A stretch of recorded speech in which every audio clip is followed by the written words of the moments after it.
भागलपुर के लोदीपुर थाना क्षेत्र के बाईपास के समीप 5 फरवरी की शाम हत्या के मामले का भागलपुर पुलिस ने उद्भेदन कर दिया है। इस मामले में घटना में घायल युवक दीपक मिश्रा ने ही वारदात को अंजाम दिया है। उसने अपने चाचा रोशन मिश्रा को मौत के घाट उतारा था। दीपक बेहोशी का नाटक कर रहा था। पहले दिन उसने पुलिस को बयान भी नहीं दिया था। सिटी एसपी स्वर्ण प्रभात ने प्रेस कॉन्फ्रेंस कर बताया कि आशीष मिश्रा उर्फ रोशन की हत्या दीपक ने ही की थी। 2 कट्ठा प्लॉट का विवाद था। पहले भी दोनों के परिवार के बीच मारपीट हुई थी। फिर कुछ दिनों से दीपक मिश्रा आशीष का विश्वास जीतने के लिए उसके साथ घूमने लगा। 5 फरवरी को बाईपास के पास ले जाकर उसकी हत्या कर दी। इस मामले का उद्भेदन 48 घंटे के भीतर हुआ। अगर उस दिन बाईपास जाम नहीं रहता तो हम लोग दूसरे दिन ही अपराधी को गिरफ्तार कर लेते। जाम कर रहे लोगों को विधि व्यवस्था की स्थिति उत्पन्न करने के विरुद्ध 353 के तहत एफआईआर दर्ज कर कार्रवाई की जा रही है। बता दें कि हत्या के बाद बाईपास पर 5 घंटे तक बवाल हुआ था। बैजानी के लोगों ने सड़क जाम कर जमकर प्रदर्शन किया था। 5 दिनों के अंदर गिरफ्तारी के मांग पर सभी प्रदर्शनकारी अड़े थे, लेकिन पुलिस ने 48 घंटे के अंदर अनुसंधान कर दीपक को गिरफ्तार कर लिया।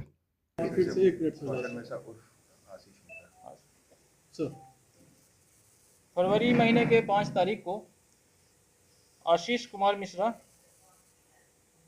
जो कि बाईपास थाना अंतर्गत बैजानी गांव का रहने वाला है, इसकी हत्या लोदीपुर थाना अंतर्गत बाईपास के समीप कर दी गई थी। उसके साथ एक उसका चचेरा भाई दीपक मिश्रा भी जख्मी हालत में पाया गया था। पुलिस तत्काल घटनास्थल पर पहुंचकर दोनों को अस्पताल ले गया और आगे का इलाज का कार्रवाई किया गया था। तत्काल हम लोगों ने प्राथमिकी दर्ज की और अनुसंधान प्रारंभ किया। घटना के पश्चात लोकल युवकों के द्वारा सड़क जाम कर दिया गया था। विधि व्यवस्था की स्थिति उत्पन्न हो गई थी, जिसमें करीब काफ़ी लंबा जाम लग गया था। जाम को छुड़ाने हम लोगों को 5 घंटे लगे।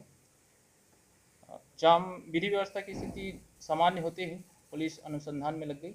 अनुसंधान के क्रम में पता चला कि जो जख्मी युवक दीपक मिश्रा है, उसी ने आशीष कुमार मिश्रा की हत्या की है। हत्या के लिए उसने एक चाकू खरीदा है। डीएनसी रोड जो हमारे भागलपुर शहरी क्षेत्र में है, वहीं से एक फुटपाथ की दुकान से एक चाकू खरीदा है और उसी चाकू से इसकी हत्या की गई है। मंशा क्या? घटना का जो कारण बताया जा रहा है, एक 2 कट्ठे का प्लॉट है।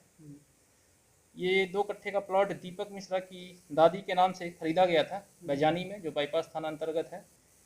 इसी 2 कट्ठे में 1 कट्ठे के लिए दीपक मिश्रा अपने कब्जे में लेना चाह रहा था, बट आशीष मिश्रा ऐसा नहीं होने दे रहा था और दोनों परिवार के बीच में काफ़ी बार मारपीट पहले भी होते आते रहा है। और बिकॉज दीपक मिश्रा आशीष मिश्रा के कारण प्लॉट पे कब्जा नहीं कर पा रहा था, इसलिए उसने हत्या का प्लान बनाया। इसके लिए उसने आशीष मिश्रा को पहले अपने विश्वास में लिया, काफ़ी दिन से उसके साथ रहने लगा और सरस्वती पूजा आशीष मिश्रा हर साल अपने घर पे मनाता था। सरस्वती पूजा के दौरान ये काफ़ी बढ़ चढ़ कर हिस्सा लिया।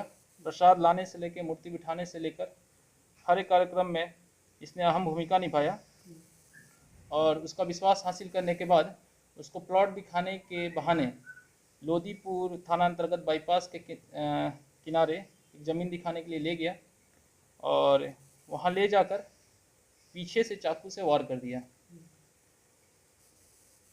वहाँ से आशीष मिश्रा भागने की कोशिश किया, बट इसने इसे पीछे से पकड़ा और उसके गले पर चाकू से 2 प्रहार किया और इसके बाद हो गई। इसके बाद दीपक मिश्रा ने आशीष मिश्रा के ही मोबाइल से उसके बड़े भाई विनय मिश्रा को फ़ोन किया और जिस चाकू से उसकी हत्या की थी, उसी चाकू से अपने दोनों हाथ पर जख्म कर लिया और जब पुलिस पहुंची तो खुद को भी घायल अवस्था में अपने आप को विक्टिम की तरह पेश किया।